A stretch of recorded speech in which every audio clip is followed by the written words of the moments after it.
crazy plane, my little toy. It's cool, right? Mm-hmm. Yeah. Don't ask me. I'm always picking up things. So anyway, excuse me. Gotta clear my throat. Martin always began his speeches very calmly. He's always spoke to that higher intelligence within each one of us. He gave specific examples of our higher nature, our better beingness, so to speak. He appealed to that intellect in each and every one of us. But then he would go deeper. He would go deeper because it's not just about our thinking that needs to be changed, that we need to connect it to that emotionalism that we live in. Because the emotionalism that we live in actually prevents us from having new thinking in our lives. Because as soon as each one of us goes back to that place of emotion, we automatically, physiologically, go back into firing into old neural pathways and start to continue the old cycle of our old thinking. And one of the ways of the old thinking, and what Martin tried to dip into for us as a society and as a people, is to thinking about the very nature of what is just and what is good in our lives, and are we thinking as much of our brothers as we are of ourselves? And when it comes to the everydayness of our lives, who is primary? And what I've come here today to tell us, that dream that he stood on the steps of the linking monument there, and said that he had this dream that we could all be together, but he reminds us all of how intrinsically connected we are, and that he reminded us in saying that I can't be all that I can be unless you are all that you can be. Now that is, and we are our brother's keeper, as we are told in other traditions as well. But how does that play out in us as spiritual people? And trusting in a spiritual solution as a viable solution in our lives. What does that mean? A spiritual solution means that it may look like I'm surrounded. It may look like things are falling apart on the outside in physicality, but I know who I am. I stay in what I am. I stay grounded in what is true, and that eternal connection that is meant to be for all of us. And when I lose it for me, I lose it for you. And that me gaining my groundedness, by me changing my world, by me turning things around, I am not just doing it for myself, and it is not just about me in my life. That everything that I do from a spiritual perspective should open my heart, that means I am even more connected to you. Yeah. But the you that I'm connected to goes beyond race, religion, culture, needing to have the sameness or anything. It's something truer and deeper. To have the capacity to stand before our brothers and sisters and have our hearts truly open. Even just in our minds. To stand there and say, I love you as you are.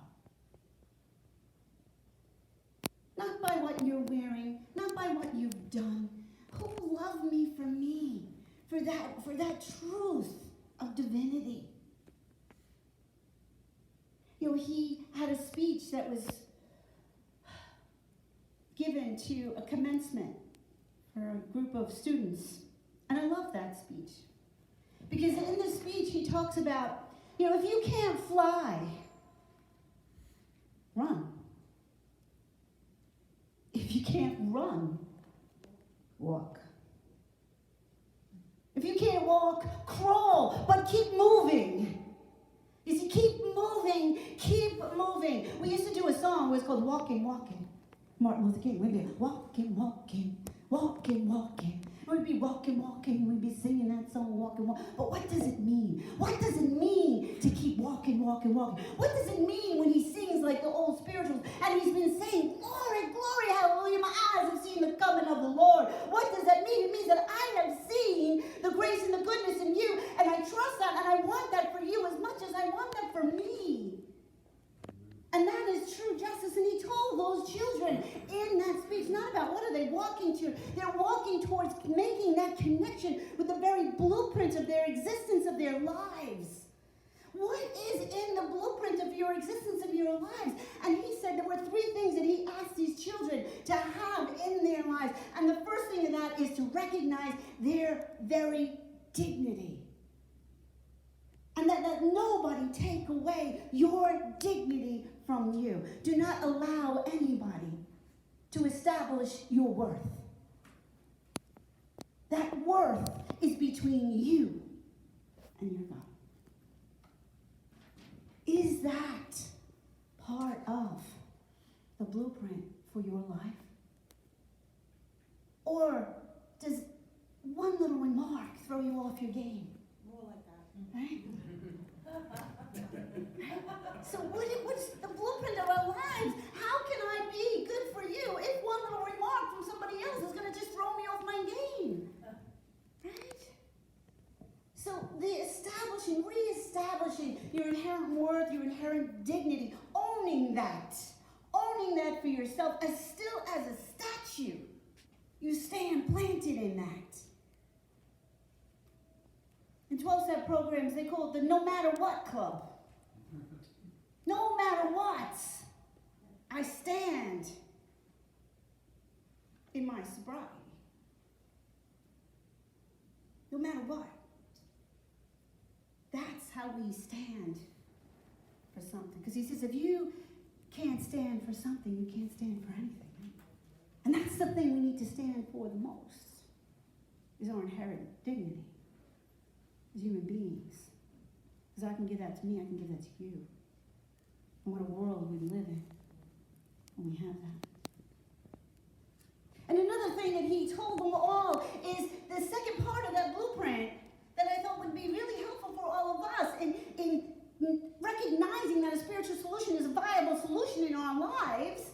Not only recognizing that dignity, that I'm surrounded by grace in my life, but also that second thing that he talked about in his speech was the idea of that always doing things with the utmost excellence. He told them all, if you can't be if you're just a bush, it doesn't matter if you're a bush, you don't need to be a tree. If you can't be a highway, be a trail. If you're going to be a sweeper, you be that best street sweeper. Say that 10 times fast. No, you be the best street sweeper anybody's ever seen. We've heard that from other spiritual traditions. You do it as if you're doing it for your beloved, as Rumi and the mystics cry out to us. Everything we do it with an excellence and a precision, with love and with tenderness. Doing our best with everything we are and with everything we have. This is godliness. What a blueprint for our living and for who we are.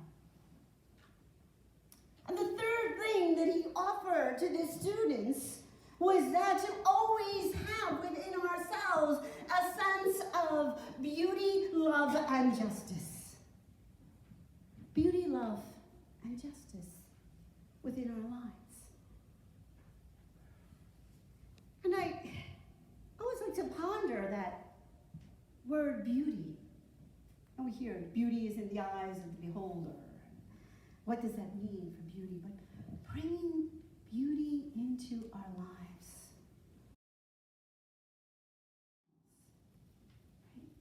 Beauty in tender touch. Beauty in all of its essence. Bringing that more into our lives. Expanding our vision of beauty.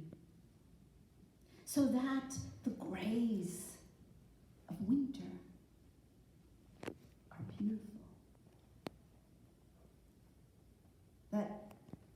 That seeming dullness of day has a detailed expertise in the lining of the framing of the trees in the forest. And only if you were doing like pen and ink, you would see how beautiful that is. To open up our spirits, to open up our hearts to this kind of living, this kind of knowing, this kind of believing, so that when we see difference in each other, that difference doesn't make a difference, that difference becomes another opportunity for beauty, for expression, for appreciation, for wonderment, for love. When we drench in beauty, we understand love. Beauty for beauty's sake. Not for what someone tells us what it's supposed to be. Right?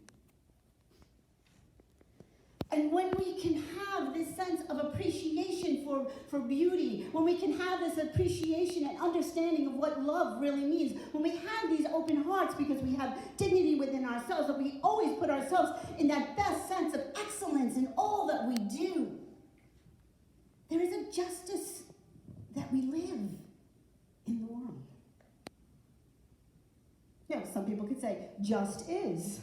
Right? Now we can come back to the Taoists, right? And we can know of the just is of life. It is what it is for now, without good and without bad. Staying truly in presence, in empowerment, so that we keep walking. We keep walking in grace. We keep walking in goodness. We can re-examine the concept of having a dream. We can re-examine that idea of what does it mean to have a dream now. In our meditation, I told you, go back to that place of primordial ooze, I like to call it. That place where the universe came from. You have the capacity within you to go to that place of pure potentiality. That's the place where dreams are manifested. Why doesn't my dream come true? Because I don't visit the place where dreams are made of. So today, when we open ourselves up, when we say there is so much to gain in being a person that lives in spirituality, who lives in the strength of what that is, despite and no matter what everything else is going on, whether there are battles to fight and things to do and some hard stuff that we are asked to step up to, then we do it in excellence, we do it in grace, we do it in dignity, but most of all, we keep on moving forward. That is the worst thing that we can do, is stop moving forward. We need to keep moving on. And I need to commend you all, despite the forecast of snow, you got yourself up and you got yourself here. Because every message of hope and every connection that we make with each other, it literally transforms the world. And your one little intention, that one little spark of dream and hope that you put into that ooze of pure potentiality here today was magnified by the intentions of those around you here today. This dream can be made manifest. When we say, why, oh why can't that dream come true? We will say that is no more, no more, no more. Because that sense of freedom, that sense of triumph that we can all have today, To say that we are free at last, because we know the truth, because we have a dream. We can hold on to that dream, and we can keep moving on in grace, beauty, truth, and love.